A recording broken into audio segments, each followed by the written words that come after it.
Вторник, 29 октомври, кратки вести во 12 часот.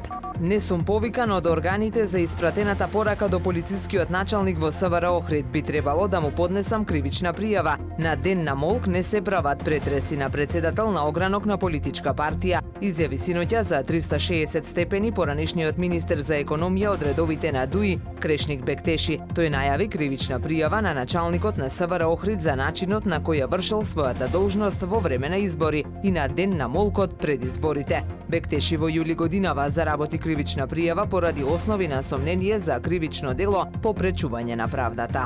Собрани се потребните средства за лекувањето на охридјанката Бојана Танеска Бонеска. Таа се заблагодари до сите граѓани и компании од Охрид.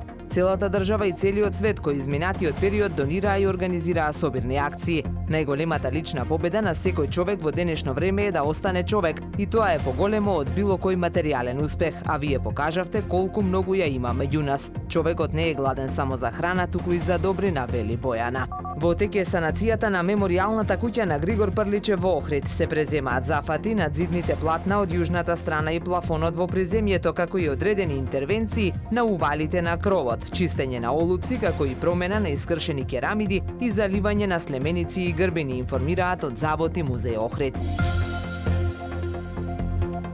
Времето денес претежно сончево со умерена облачност, дува слаб до умерен северен ветер. Максималната температура во Охрид до 20 степени. Повеќе информации на ohridpress.com.mk. Уредник и водител на вестите Даниела Спасик. Технички реализатор Реджеп Селман.